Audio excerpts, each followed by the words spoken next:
부정부패를 퇴치하고 공직공익 비리 신고를 활성화하여 청렴한 대한민국을 만들고자 합니다. 아울러 공정한 지역사회를 건설하여 시민의 안위와 번영을 이루는 것은 공신년 지역 시민운동의 중차대한 책무입니다. 이러한 정신으로 저는 공신령 통영시 지부장으로서 오늘 감히 통영시민 앞에 섰습니다. 남부 내륙철도의 건설로 KTX가 통영에 닿는다는 것은 새천년 통영의 시민들에게 큰 희망을 안겨줍니다. 지역 소멸의 위기 속에 기후변화로 인하여 통영 시민은 새로운 시련에 내달리고 있는 중 KTX는 한 가닥 빛이 됩니다. KTX가 가져올 변화를 기대합니다.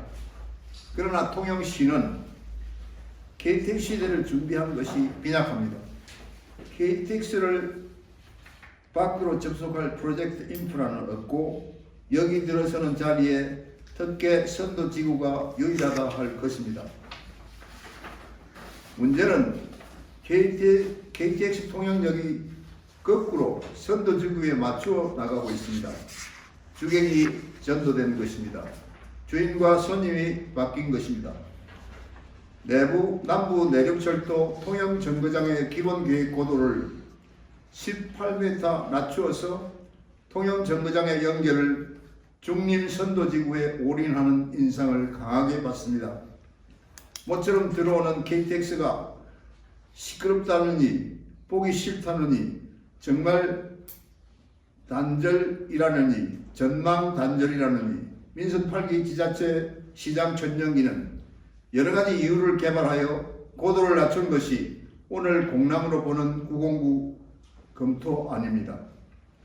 그동안 2022년 6월에 시작된 기본 실시 설계에서 지자체와 계속 협의하여 완성된 검토안이기 때문에 이대로 확정될 가능성이 높습니다.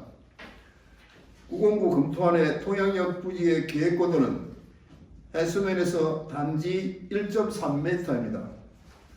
도면에서 보시다시피 역 광장고도는 13m, 따라서 통영역 부지 2.5헥타는 10m 깊이의 내륙 둔봉이 될 것입니다. 심사지로 배수를 한다지만 기후변화에 따르는 집중호우, 슈퍼태풍, 해일에 거기에다가 해수면 상승이라는 지구적 상황에서 슈퍼문의 진태풍, 지진이라도 일어나면 통영역은 죽음의 기차역이 될 우려가 있습니다. 이것은 시민을 저버리는 행위입니다. 만에 하나 이러한 사태는 피하는 것이 설계의 원칙입니다. 확률적으로 처리할 일이 아닙니다. 그리고 35m 절토로 정거장은 3m 삼면이 30m 절벽으로 둘러싸이게 됩니다. 멀리서 오는 통영 방문객이 통영역에 내려서 보는 것은 암벽일 뿐 아름다운 통영바다는 어디면요. 전 구간 지하로 달려온 철마에게는 선로적 확장력도 없습니다. 이것이 미래지향적 시정이냐, 시민의 안전을 생각하는 시장이냐, 시청 공무원들은 왜 존재하는가? 이러한 KTX 통영 노선은 받아들일 수 없습니다. 이 설익은 검토하는 통영 시민이 모두 일어나 막아야 합니다. 제가 909 공청회 날 바로 오늘 이 기자회견에 나선 이유는 시급하기 때문입니다. 12월 16일 이전에 반대 의견서를 접수시켜야 합니다. 시장과 공무원들을 설득시켜서 그들 스스로 검토안을 처리하도록 해야 할 것입니다. 남부 내륙철도 기본계획안으로 들어가야 합니다. 기본계획안으로 돌아가기를 저는 원합니다. 기본계획에서 이미 국도와 지방도 연결이 원활하도록 고도를 맞춰 놓은 것이기 때문입니다. 그 외에 제가 여기 플래카드로 예고한 욕지선 모노레일, 그 다음에 한산도 연육교 문제는 제가 구두로 확장하도록 하겠습니다. 오늘 자료가 준비해가지고 이 KTX 통영역에 집중하다 보니 이렇게 됐는데요. 다음에 또 서면으로 확장하도록 하겠습니다. 근데 오늘 제가 아침에 10시에 공청회도 갔다 왔는데 마침 그 자리에 오신 시장님께서 좀 더 유연하게 이 고도 문제를 했습니다. 근데 실제로 어떻게 될지 그거는 좀 더 협의를 해봐야 되지만은 이건 안심할 수 없습니다. 절대로 통영의 그 여기 고도, 해발고도, 해수면에 닿아 있습니다. 지금 계고도가. 그리고 그 앞에 역 광장은 13m예요. 그러면 10m 덤목이 생기는 겁니다.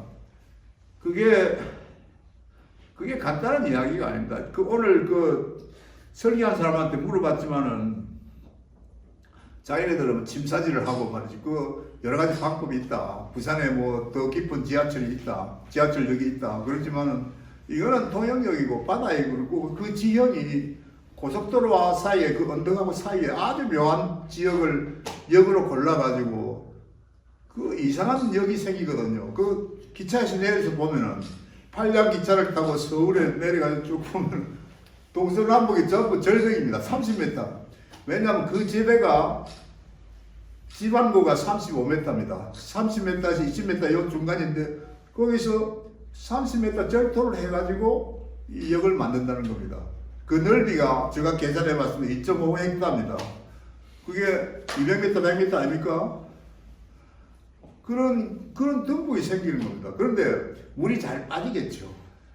근데 안 빠지면 안 빠질 수도 있다는 거. 안 빠지는 것도 우리 많이 봤습니다.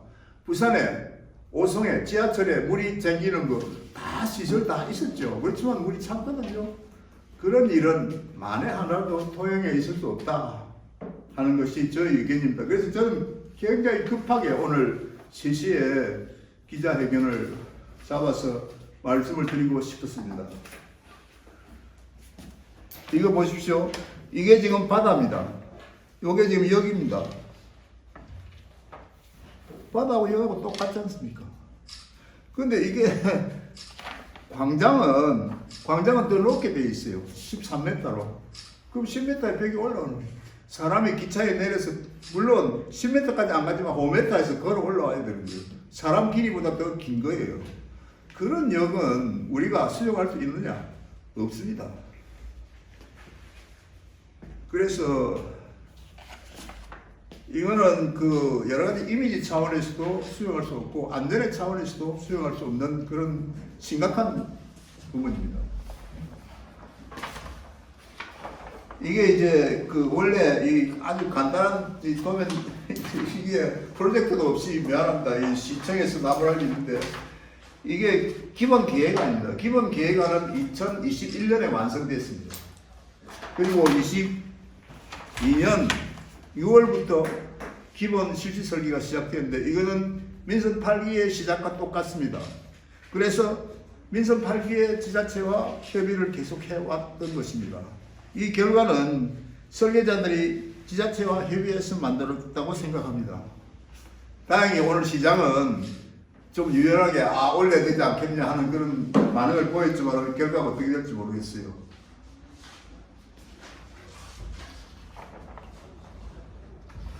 이게 지금 이 모양이 있는데 보면 이게 고속도로 중림의 고속도로가 지나가고 그 언덕 이 부분은 언덕이 아니고 도로 언덕이 위로 연장되는 이쪽은 언덕인데 여기를 절상을 해가지고 이렇게 성냥갑처럼 드러내는 겁니다. 거기서 역을 앉힌다는 건데 그 모양이 어떨는지 생각할 수 있지 않습니까? 세상에 그런 역을 본 일 있습니까?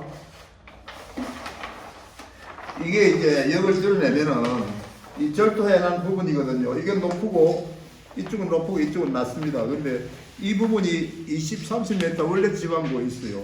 그거를 35m까지 절도를 해가지고 파내는 겁니다. 그래서 기차가 나오고 여기 기차가 터널에서 나오고 여기서 터널로 들어가고 그럼 이게 상상할 수 있습니까? 이런 검토안이 어떻게 나올 수 있었나? 저는 놀랍습니다. 이게 침사를 해가지고 물을 빼낸다. 배수. 근데 이 물이 어디 가겠습니까? 바다 밑이 지금 바다 밑까지 왔는데. 그래서 너무나 이게 그래서 지금 역 위치를 옮기지 않고서는 아마 역 위치 고도도 바꾸지 않고서는 그리고 그 역의 선택 자체가 어렵거든요. 조금 더 이렇게 조금 더 용남면 쪽으로 더 넘겨서 IC 쪽으로 갔으면은 좀 문제가 더 쉽게 될 수 있지 않냐. 근데 자세한 거기까지는 제가 이야기할 수 없고 오늘 같은 문제점은 여기서 언급하고 싶습니다. 그리고 이거를 절대로 그냥 넘길 수 없다. 만약에 이러한 역을 그대로 우리가 수용한다면 이거는 통영에 정말 씻을 수 없는 나는 오점이 되는 겁니다. 그리고 혹시 이 부분에서 질문이 계시면 저 아는 대로 대답하겠습니다.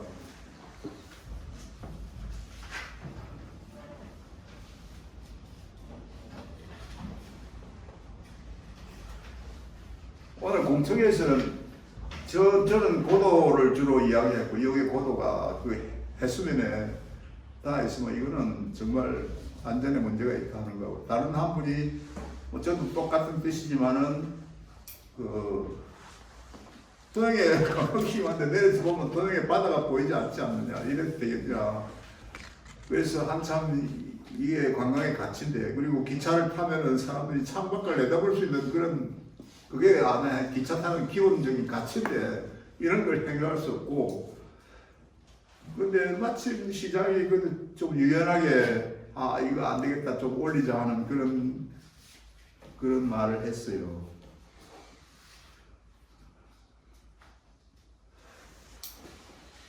다음에 이 욕지선 모노레일 문제는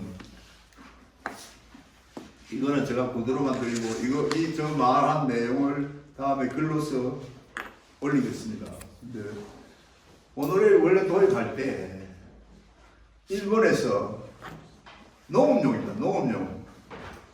농업용을 도입해가지고 욕지에서 사람을 실은 겁니다. 일본에서 사람 싣는 용으로 개발된 게 아니에요. 사람을 실으려면 반드시 비상 정지 장치, 비상 구동 장치가 아닙니다. 구동은 브레이크, 속도를 감소하는 거지만 비상 정지 장치는 딱 하면 딱 서야 되는 거예요. 그것이 어디 있냐? 엘리베이터에 다 붙어 있어요. 오티스라는 사람이 미국 특허로 그 비상 정지 장치를 특허를 냈어요. 그때부터 엘리베이터가 팔리기 시작합니다. 엘리베이터에 안전장치가 없으면은 그 엘리베이터 탈 수 없죠. 떨어지면 죽는데. 그런데 이 비상 안전 정지 장치가 있기 때문에 그래서 이것도 일본의 법으로는 일본의 건축법으로 이러한 욕지 같은 모노레일에는 비상 정지 장치를 요구한다. 그렇지만 한국의 법으로는 아니다. 이러한 법의 사각지대에서 통영시가 도입한 겁니다. 그때 도입한 담당자의 자료에 다 나와 있어요. 농업용이야 이거는. 이 공무원들이 이럴 수 있어요. 요즘 공무원들 다 똑똑해졌는데 이러면 안 되거든요. 그런데 지금 사고가 났으니까 복구하는 게 더 급한 겁니다. 이럴 수가 있어요. 지금 사고의 원인도 밝혀지지 않았어요. 사고의 원인 그때 경찰서에서 과학수사대가 이거는 베어링이 깨져서 해가지고 속도가 가속됐다. 그래서 사고가 났다고 하는데 이거는 가속은 됐지만은 탈선의 원인은 아니다 이거죠. 베어링 깨진 것이. 그래서 아직 원인은 밝혀지지 않았다. 그 다음에 시도 저 느낌은 그래요. 이 공개적으로 이야기할 수 있는데 제가 사실 글로서 고발도 했습니다. 안전공단도 고발하고 했지만 아무런 반응이 없어. 이게 대한민국인가? 왜? 규격에 대한민국에서 제정한 규격이 더 맞지 않어요. 그 규격이 두 가지가 있는데 이거는 튼튼해야 된다. 절대로 탈선하면 안 되는 규정의 항목이 있어요. 그 다음에 기울기를 조정할 수 있는 장치가 있었는데 그것도 없었어요. 그거는 누가 봐도 규격에 맞지 않는 제품인데 그걸 다 수용해가지고 설치해가지고 시민들을 시비고 사람들 그 12명이 타는데 그 11사람 완전히 다 중상을 입었는데 그렇게 넘어갈 수 있습니까? 이것을 다시 시작하는 거 이렇게 가볍게 하지 말라. 제가 본 이유는 그 용역이 있었는데 거기서 원인도 밝혀지지 않았고 그 다음 자기가 도입하려는 손을 2개를 늘리면 안전하다 하는 것도 논리가 아니다. 이게 손을 2개 늘린다고 외선이기 때문에 불안전했다 하는 그 말은 성립되지 않는다 하는 그 말씀입니다. 그 다음에 연육교 문제는 한산도 연육교. 그러나 말을 제가 붙인 이유는 의미가 있습니다. 왜냐하면 한산도 사람들이 연육교를 원하는데 하지 말라 그럴 수는 없지 않습니까? 그렇지만은 맞춰서 해라 이겁니다. 한산도 연육교를 넣는 방법이 여러 가지가 있어요. 이거는 지금은 이제 국도 5호선의 개념으로 수륙터에다 연장을 했는데 그러면은 한산도에서 수륙터로 다리를 놓으면은 이 통행의 관문이 막힙니다. 그 다리의 높이가 얼마냐? 기준이 60m예요. 해상 통과 높이가 60m. 해상 통과 높이 60m는 어떻게 생겼는지 아십니까? 스탠포드 호텔 꼭대기가 60m입니다. 20층이거든요. 2, 3은 60m예요. 다리의 높이가 그만큼 올라간다고 합니다. 그리고 그거를 한산도하고 수륙도 연결시켜. 그러면은 관문은 완전히 우리 보는 광경이 이걸 허용할 수 있겠습니까? 수용할 수 있겠습니까? 이거는 토양 사람 누구도 수용하지 못할 거예요. 단 한산도에서 육지로 연결하는 방법은 저쪽 미를 쪽으로 하는 방법도 있다. 그런 안도 제시되었는데 그걸 안 하고 국도 5호선으로 연장해가지고 대단한 성과를 올린 것처럼. 그런데 국도 5호선은 토양 사람들이 만든 거 아닙니다. 거제 사람들이 마산에서 북단으로 이렇게 연결하는 그거를 개발해가지고 국도 5호선이 마산 끝에 와 있는데 그걸 연장해가지고 올리고 그 다음에 거제를 관통해가지고 한산도 부근까지 와가지고 한산도에서 넘겨준 겁니다. 한산도에다가. 그러니까 우리 국도 5호선 해가지고 수륙도까지 왔는데 지금 국도 5호선은 마산 거제 간에 문제가 생겼어요. 왜냐하면 거가대교의 경쟁 배제 조건이 설치 경쟁 배제 조건이 발동해가지고 마산하고 거제를 연결할 수 없다. 그 국도 5호선은 언제 될지 몰라요. 그렇기 때문에 지금 한산도 수륙도 국도 5호선 연장 개념도 언제 될지 모릅니다.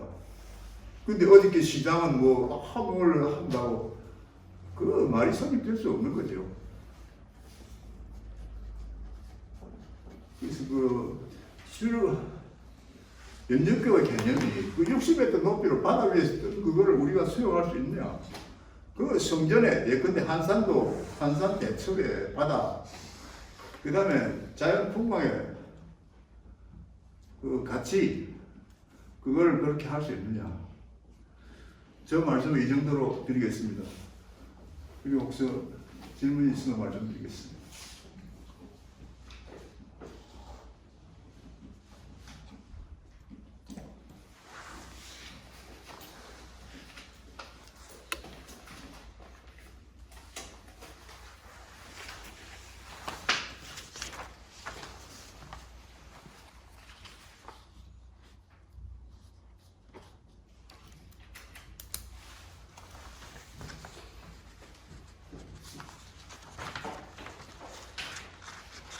그 내용에 대한 반론은 우리 부서에서 시청 쪽에나 어디서 반론을 안 들어봐야 되는 내용은 아닌데, 이 내용은 지금 일단은 우리 총경 지부장님의 개인적인 주장일 수도 있는데, 이게 대한 또 사업을 진행하는 그런 부서에서도 반론적인 있는 내용은 지금 제가 할 수 있는 조치가 여기서 알려드리는 것밖에 없고, 그렇다고 제가 저 개인 이력으로 시장 앞으로 지금은 그 단계는 아직 아니고요.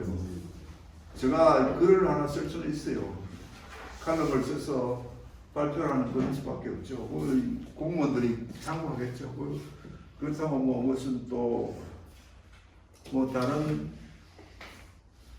시민단체 차원에서 할 수도 있지만은 지금 새삼스럽게 저걸 할 단계는 아니라고 봅니다.